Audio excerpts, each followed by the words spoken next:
Gedung DPR RI malam itu tampak berbeda dari biasanya. Sorot lampu kamera televisi nasional dan media asing memenuhi setiap sudut ruangan. Dari balkon hingga kursi tamu undangan, semua penuh sesak. Atmosfer tegang menyelimuti, seakan semua orang tahu bahwa hari ini bukan sekadar sidang rutin, melainkan pertempuran politik yang akan menentukan arah bangsa. Puan Maharani, sebagai ketua DPR, duduk di kursi pimpinan sidang dengan wajah serius. Tangannya sesekali merapikan tumpukan berkas di depannya. Meski ia berusaha tenang, sorot matanya menunjukkan kegelisahan. Di hadapannya, para anggota dewan saling berbisik, beberapa terlihat penuh semangat, sementara sebagian lain tampak enggan. Ketukan palu pertama menggema, memulai rapat paripurna yang paling ditunggu. Suara itu seperti dentuman genderang perang. Para anggota DPR serentak diam, menunggu arah pembahasan. RUU perampasan aset koruptor yang selama bertahun-tahun hanya menjadi wacana, kini berada di ambang pengesahan. Dari kursi fraksi, ada yang mengangkat tangan, menyuarakan dukungan penuh. Mereka menekankan bahwa undang-undang ini adalah jawaban atas jeritan rakyat yang lelah melihat uang negara dicuri tanpa belas kasihan. Tepuk tangan kecil terdengar, menandakan optimisme yang menguat di sebagian ruangan. Namun tidak semua menyambut dengan hangat. Ada suara yang mencoba menunda, mengajukan alasan teknis, bahkan menyebut bahwa RUU ini berpotensi melanggar hak asasi. Suasana langsung memanas. Nada tinggi terdengar, interupsi berulang kali menggema, hingga ruangan terasa seperti arena pertarungan terbuka. Puan mengetukkan palu lagi, berusaha menenangkan situasi. Wajahnya mulai memerah, bukan karena marah, melainkan karena ia merasakan tekanan yang luar biasa. Ia tahu, malam ini akan menentukan apakah dirinya dikenang sebagai pemimpin yang berani, atau hanya sekadar penerus tradisi politik yang lemah. Di barisan tamu undangan, tampak Wakil Presiden Gibran Rakabuming Raka duduk dengan sikap tegap. Sesekali ia mencatat sesuatu, lalu berbisik kepada staf yang duduk di sebelahnya. Kehadirannya menambah bobot sidang, seakan memberi pesan bahwa pemerintah serius mendorong pengesahan undang-undang bersejarah ini. Media sosial di luar sana tak kalah riuh. Tagar-tagar RUU perampasan aset trending di berbagai platform, disertai komentar jutaan warganet yang memantau jalannya sidang secara langsung. Setiap interupsi, setiap kalimat, bahkan ekspresi wajah anggota DPR menjadi bahan perbincangan. Suasana semakin dramatis ketika seorang anggota dari fraksi oposisi berdiri dan menuding bahwa sidang ini hanyalah pencitraan. Teriakan protes langsung meledak, sebagian mendukung, sebagian mencemooh. Puan kembali mengetuk palu keras, matanya berkaca-kaca. Semua yang hadir bisa merasakan bahwa ia berusaha sekuat tenaga menahan emosi. Sidang baru berjalan 1 jam, namun ketegangannya sudah melebihi batas normal. Semua mata tertuju pada pimpinan sidang dan wakil presiden. Malam itu, DPR bukan hanya ruang legislasi, tetapi medan laga antara kepentingan politik, suara rakyat, dan sejarah yang menuntut keadilan. Riuh sidang semakin menjadi-jadi ketika satu persatu anggota fraksi menyampaikan pendapat. Ada yang lantang mendukung, ada pula yang sengaja berputar-putar dengan alasan prosedur. Puan, yang sejak awal mencoba tenang, mulai kehilangan kendali batinnya. Ia tahu, perdebatan ini bukan sekadar adu argumen, melainkan tarikan kepentingan yang jauh lebih dalam. Ketika seorang anggota berteriak bahwa RUU ini hanya alat politik pemerintah, Puan mengetukkan palu dengan keras. Ruangan hening sejenak, lalu pandangan ratusan pasang mata tertuju padanya. Wajahnya pucat, bibirnya bergetar, dan air matanya jatuh begitu saja. Namun bukan kesedihan yang terpancar, melainkan kemarahan yang bercampur. Tekad, cukup, kita di sini bukan untuk melindungi koruptor. Kita di sini untuk membela rakyat yang uangnya dirampas tanpa belas kasihan, ucap Puan dengan suara parau. Tangisannya justru membuat suasana semakin menggetarkan. Banyak anggota terdiam, bahkan yang semula bersikeras menolak ikut tertegun. Sorakan kecil terdengar dari balkon penonton. Para aktivis dan mahasiswa yang hadir berdiri memberi tepuk tangan. Mereka melihat sesuatu yang jarang muncul di ruang politik, kejujuran yang lahir dari emosi tulus. Kamera televisi langsung menyorot wajah Puan yang basah oleh air mata, menjadi gambar yang akan tersimpan lama di benak publik. Di kursi undangan, Gibran mengangguk pelan, ekspresinya datar namun matanya tajam. Ia tahu, momentum itu harus dijaga. Saat giliran berbicara tiba, ia maju dengan langkah pasti. Mikrofon di depannya bergetar tipis oleh sorotan lampu, namun suaranya tegas dan penuh tenaga. Kita terlalu lama membiarkan maling berdasi hidup nyaman, sementara rakyat menjerit. Malam ini bukan tentang partai, bukan tentang kursi, melainkan tentang masa depan bangsa. Aset koruptor harus kembali ke negara, tanpa tawar-menawar, katanya lantang. Ucapan Gibran menggema seperti ledakan. Tepuk tangan membahana, sebagian anggota berdiri mendukung. Namun di sisi lain, beberapa wajah terlihat muram, jelas merasa terancam. Intrik politik yang mereka bangun selama bertahun-tahun kini berada di ujung tanduk. Puan kembali mengangkat palu, kali ini dengan tangan lebih mantap. Ia menatap seluruh ruangan, seolah menantang siapapun yang berani melawan arus sejarah. Kita lanjutkan pembahasan. Tidak ada lagi alasan untuk menunda. Malam ini harus ada keputusan. Beberapa anggota oposisi mencoba kembali melakukan interupsi, tetapi sorakan keras dari mayoritas menenggelamkan suara mereka. Situasi berubah drastis. Yang semula penuh tarik-menarik, kini semakin jelas bahwa arus dukungan jauh lebih besar daripada penolakan. Di luar gedung, teriakan massa semakin keras. Mereka mengikuti jalannya sidang lewat layar besar. Ketika Puan menangis, mereka ikut terharu. Ketika Gibran bicara, mereka bersorak. Rasanya seperti seluruh bangsa menonton satu drama kolosal yang menentukan arah perjalanan negara. Malam itu, DPR bukan lagi hanya institusi politik. Ia berubah menjadi panggung sejarah, tempat air mata, suara lantang, dan keberanian berpadu dalam satu momen yang akan selalu dikenang. Semua orang di dalam ruangan sadar, apapun hasil akhirnya, bangsa Indonesia tidak akan lagi sama setelah malam ini. Dan ketika Puan kembali mengetukkan palu, kali ini dengan suara lebih mantap, terasa jelas bahwa langkah menuju pengesahan semakin tak terbendung. RUU perampasan aset koruptor sudah menjadi api, dan api itu mulai membakar segala bentuk perlawanan yang menghalanginya. Begitu rapat diskors sementara, sejumlah anggota dewan bergegas keluar ruangan. Wajah mereka menampakkan kegelisahan, bukan karena lelah, melainkan karena jaringan kepentingan yang mereka jaga sedang berada di ujung jurang. Mereka tahu, jika undang-undang ini benar-benar sah, banyak pintu gelap yang selama ini menjadi sumber kekayaan akan tertutup selamanya. Di sebuah hotel mewah tak jauh dari Senayan, pertemuan darurat berlangsung. Sejumlah tokoh partai senior hadir, duduk melingkar dalam suasana penuh asap rokok dan aroma kopi pahit. Mereka berbicara dengan suara rendah, membahas strategi terakhir untuk menggagalkan langkah yang sudah telanjur jauh. Kalau malam ini palu benar-benar diketuk, kita tamat. Semua aset bisa dilacak, semua jalur uang bisa disita, ujar salah seorang politisi kawakan. Suaranya berat, penuh amarah yang ditahan. Yang lain mengangguk, menandakan rasa takut mulai menguasai meja itu.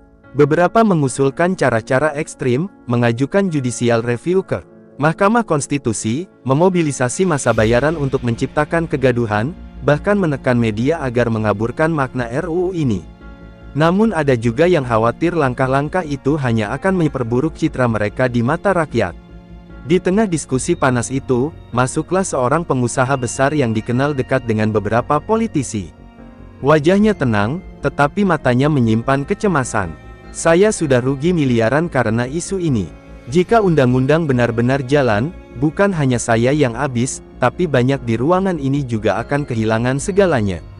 Ucapannya membuat ruangan hening. Sementara itu, di luar hotel, sekelompok mahasiswa yang mencium gelagat lobi gelap mulai menggelar aksi kecil. Mereka membawa poster bertuliskan asteris, "Jangan gadaikan bangsa." Asteris. Meski jumlahnya tak banyak, keberadaan mereka menjadi sinyal bahwa rakyat mengawasi, bahkan di balik pintu rapat yang tertutup rapat sekalipun. Di istana, laporan intelijen masuk ke meja Presiden Prabowo. Ia membaca cepat, kemudian tersenyum tipis. "Saya sudah bilang, mereka tidak akan tinggal diam. Tapi kita juga punya cara," ujarnya pada seorang ajudan. Ia memerintahkan agar semua aparat hukum bersiap jika ada manuver yang mengarah pada sabotase sidang. Kembali ke ruang paripurna, Puan mendapat kabar adanya pertemuan rahasia itu. Wajahnya sedikit muram, namun ia cepat menguasai diri. Ia tahu, lobi politik adalah bagian tak terpisahkan dari pekerjaannya.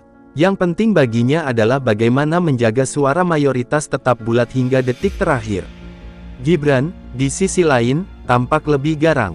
Saat diberi informasi soal lobi gelap itu, ia hanya berkata singkat, "Kalau mereka mau main kotor, kita akan bongkar semua. Rakyat harus tahu siapa saja yang bersembunyi di balik tirai." Kata-katanya segera menjadi bahan bisik-bisik di kalangan wartawan. Malam makin larut, tetapi ruang sidang belum juga kembali kondusif. Ketika bel berbunyi tanda sidang akan dilanjutkan, semua anggota kembali ke kursi masing-masing. Namun kali ini, wajah-wajah tertentu tampak lebih pucat. Mungkin karena tekanan publik di luar, atau karena kesadaran bahwa konspirasi mereka bisa saja terungkap. Di luar gedung, massa kian membeludak. Teriakan mereka terdengar hingga ke dalam, menambah beban psikologis para penentang RUU. Spanduk-spanduk raksasa terbentang, dengan pesan tegas, "Jangan hianati rakyat." Suasana terasa semakin berat, seolah langit malam pun ikut menekan para pengambil keputusan. Intrik gelap di balik sidang itu belum berakhir. Justru, semakin keras perlawanan rakyat, semakin berbahaya pula manuver mereka yang ingin menggagalkan. Pertarungan ini sudah melampaui soal pasal demi pasal, kini menjadi duel antara kepentingan gelap dan tekad bangsa untuk merdeka dari cengkeraman korupsi.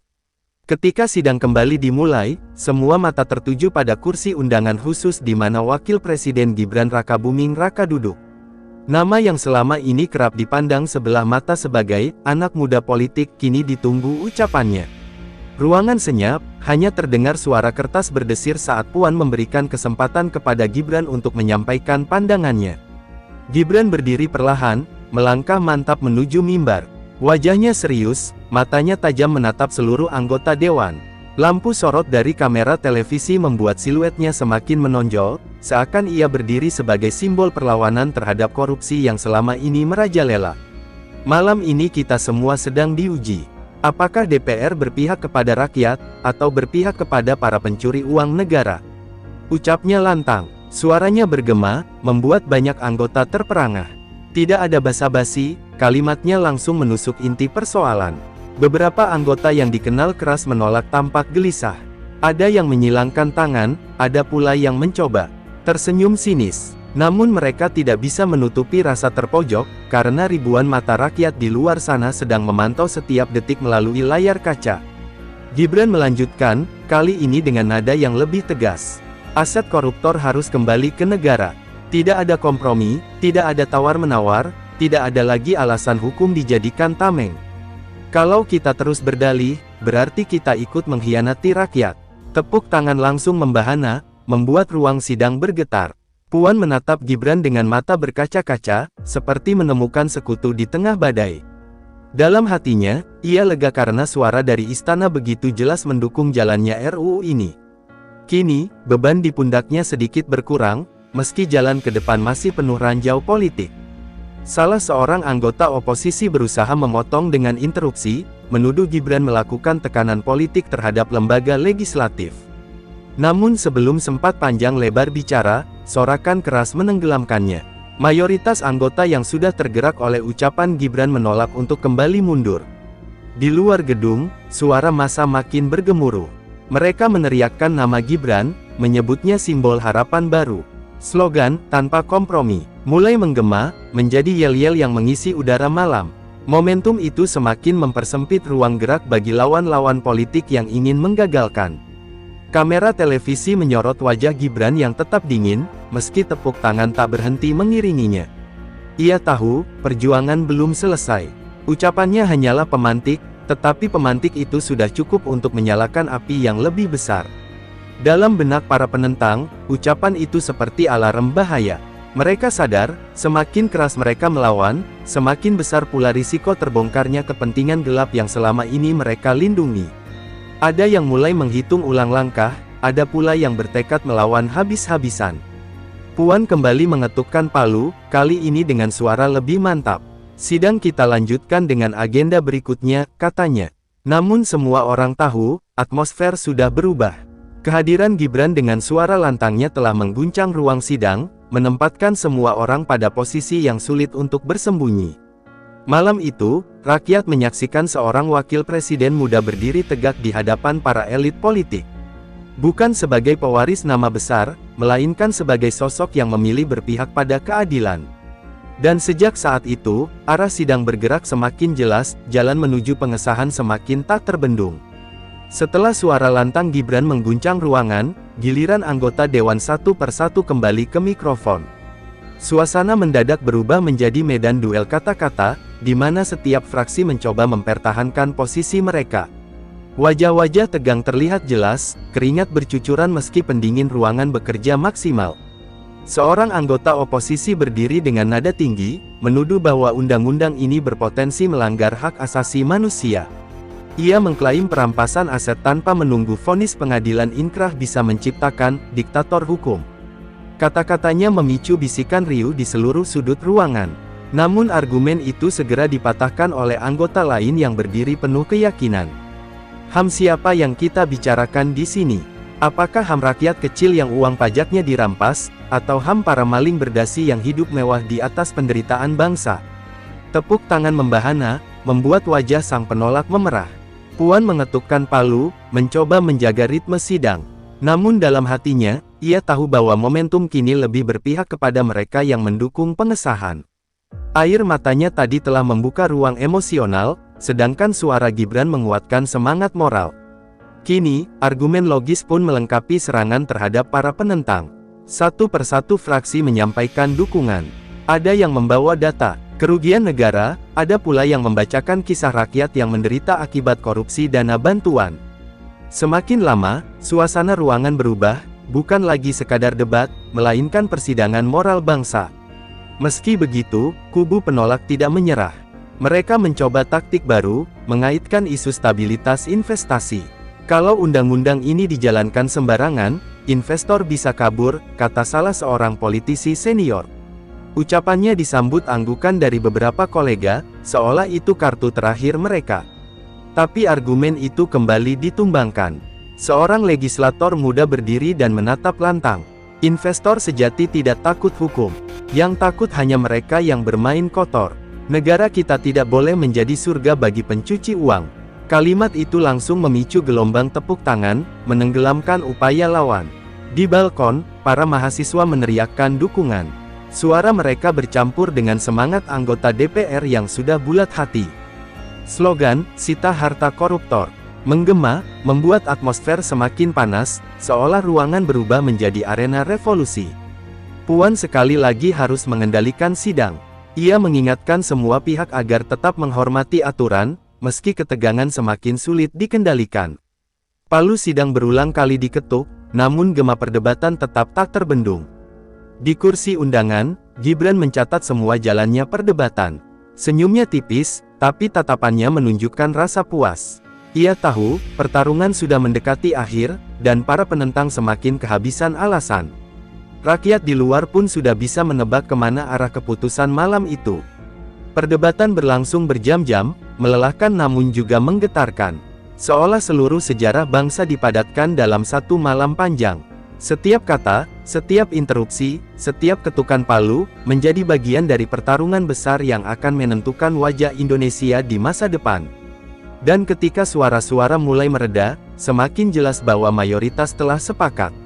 Pertarungan argumen itu bukan sekadar soal undang-undang, melainkan pernyataan bahwa bangsa ini tidak lagi sudi menjadi penonton di hadapan korupsi. Malam itu, DPR menulis babak baru yang penuh darah, air mata, dan keberanian. Suasana di ruang sidang semakin menegang ketika jarum jam menunjukkan pukul 11 malam. Lampu-lampu terang membuat wajah setiap anggota DPR terlihat jelas, lelah namun tidak menyerah. Semua mata kini tertuju pada meja pimpinan sidang, di mana Puan Maharani bersiap memimpin tahap akhir yang paling menentukan. Palu kecil di tangannya bergetar ringan, namun tatapan Puan teguh. "Sidang paripurna kita lanjutkan ke tahap pengambilan keputusan," ucapnya dengan suara yang serak namun tegas. Seketika, ruang rapat yang tadinya riuh mendadak hening. Hanya bunyi kertas berdesir dan detak jam dinding yang terdengar. Fraksi demi fraksi diminta menyampaikan sikap akhir. Beberapa dengan lantang menyatakan, setuju, disambut sorak tepuk tangan dari balkon mahasiswa. Ada pula yang menyampaikan persetujuan dengan catatan, mencoba menjaga wajah politik mereka di hadapan publik. Namun ketegangan mencapai puncak ketika giliran fraksi yang sejak awal menolak keras. Ketua fraksinya berdiri, menatap sekeliling dengan wajah dingin. Semua menunggu apakah mereka akan tetap menentang atau akhirnya tunduk pada arus besar yang semakin kuat. Demi kepentingan bangsa, meski kami masih memiliki keberatan, kami tidak akan menghalangi keputusan ini, katanya dengan nada berat. Suasana mendadak pecah, tepuk tangan bergemuruh, teriakan mahasiswa membahana, dan beberapa anggota dewan yang sejak tadi tegang akhirnya tersenyum lega. Puan mengetukkan palu satu kali, mencoba meredam euforia. Dengan ini, rancangan undang-undang perampasan aset koruptor disahkan menjadi undang-undang. Kalimat itu menggetarkan ruang sidang, bagaikan gong besar yang menandai lahirnya babak baru bangsa. Mahasiswa di balkon berdiri serentak, mengibarkan spanduk kecil bertuliskan asteris, kemenangan rakyat, asteris. Kamera-kamera wartawan berkedip-kedip, merekam momen bersejarah yang kelak akan memenuhi halaman depan koran dan layar televisi nasional. Di kursi undangan, Gibran menarik napas panjang. Ada kebanggaan di matanya, tetapi juga kesadaran bahwa perjalanan baru saja dimulai. Undang-undang memang sudah disahkan, namun tantangan terbesar justru ada pada implementasi dan keberanian menindak tanpa pandang bulu. Beberapa anggota dewan yang sebelumnya menolak terlihat murung, seakan sadar bahwa mereka kini berada di pihak yang kalah. Namun arus publik sudah terlalu besar, dan malam itu, tidak ada ruang untuk mundur. Sejarah menuliskan namanya sendiri. Puan menutup sidang dengan suara bergetar. Kita telah menunaikan kewajiban kita kepada bangsa ini. Semoga keputusan malam ini menjadi jalan menuju Indonesia yang lebih adil. Air mata kembali menetes di pipinya, namun kali ini bukan karena beban, melainkan kelegaan. Sorak-sorai terus bergema hingga keluar gedung. Di jalanan, ribuan rakyat yang menunggu kabar langsung bersorak saat mendengar pengesahan diumumkan melalui pengeras suara. Kembang api meletup di langit Senayan, seakan menyambut lahirnya babak baru perjuangan bangsa. Malam itu, Jakarta tidak hanya menyaksikan pengesahan sebuah undang-undang, tetapi juga lahirnya harapan. Harapan bahwa keadilan tidak lagi berhenti di kata-kata, melainkan benar-benar hadir dalam tindakan. Dan di tengah euforia itu, terpatri sebuah janji diam-diam, perjuangan melawan korupsi baru saja dimulai. Kabar pengesahan RUU perampasan aset koruptor menyebar begitu cepat ke seluruh penjuru negeri. Dari kota besar hingga desa terpencil, rakyat bersorak gembira. Di media sosial, tagar asteris tagar aset untuk negara dan asteris tagar kemenangan rakyat menjadi tren nomor 1, memenuhi lini masa dengan pujian dan doa untuk Indonesia yang lebih adil. Namun di balik sorak-sorai itu, ada wajah-wajah muram di balik layar. Sejumlah politisi yang hartanya terjerat kasus korupsi merasa gentar. Mereka tahu, undang-undang baru ini bisa menelanjangi mereka habis-habisan. Telepon genggam berdering tanpa henti di ruang-ruang gelap, membicarakan strategi bertahan dari gelombang badai hukum yang akan segera menerpa. Di gedung DPR, Puan masih duduk di kursinya meski sidang sudah lama usai. Lampu ruangan mulai dipadamkan satu persatu, namun ia tetap menatap meja pimpinan dengan tatapan kosong. Air mata yang menetes malam itu meninggalkan jejak emosional yang tidak mudah hilang. Ia sadar, keputusan yang diambil bukan sekadar hukum, melainkan juga sejarah yang kelak dikenang cucu-cucu bangsa. Gibran melangkah keluar dari ruang sidang dengan dada tegak. Senyumnya tipis, tetapi sorot matanya tajam. Ini baru langkah awal, katanya singkat kepada wartawan yang mengerubunginya. Kalimat sederhana itu langsung menjadi judul utama media nasional. Baginya, kemenangan ini bukan akhir, melainkan permulaan perang panjang melawan korupsi. Rakyat di jalanan masih bergembira. Ada yang berteriak kegirangan, ada pula yang menangis haru, mengingat kerabat mereka yang pernah menjadi korban kebijakan koruptif. Malam itu, rakyat merasa didengar. Harapan yang lama redup kini kembali menyala, meski samar-samar mereka sadar, perjuangan belum selesai. Sementara itu, di sebuah ruang rapat mewah di kawasan elit Jakarta, sejumlah tokoh berpengaruh berkumpul diam-diam. Wajah mereka tegang, suara berbisik penuh amarah. Kalau dibiarkan, kita bisa habis, ujar salah seorang dengan nada geram. Perlawanan tidak berhenti di gedung DPR, justru malam itu juga, benih konspirasi mulai tumbuh. Media nasional menayangkan perayaan rakyat bersandingan dengan analisis tajam para pengamat politik. Sebagian memuji keberanian DPR mengesahkan undang-undang ini, sebagian lain memperingatkan potensi manuver balik dari kelompok yang merasa terancam. Layar televisi penuh dengan perdebatan, seakan bangsa ini baru saja membuka pintu menuju pertarungan babak baru. Di rumah-rumah rakyat, perbincangan tentang korupsi menjadi topik hangat. Ayah, ibu, hingga anak-anak membicarakan harapan agar kekayaan negara tidak lagi dirampas untuk kepentingan pribadi. Undang-undang baru itu, meski hanya selembar kertas hukum, terasa seperti pedang yang bisa memotong belenggu lama. Gibran malam itu duduk di ruang kerjanya, menatap tumpukan dokumen. Di balik senyum kemenangannya, ia sadar tanggung jawab semakin berat.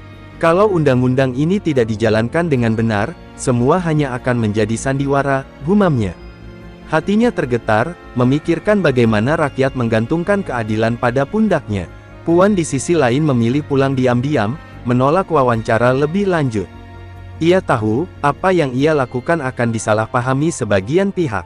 Namun jauh di dalam hatinya, ia merasa lega. Malam itu, ia bukan hanya seorang politisi, melainkan seorang perempuan yang ikut menorehkan tinta sejarah bangsa. Gelombang riak politik mulai terasa.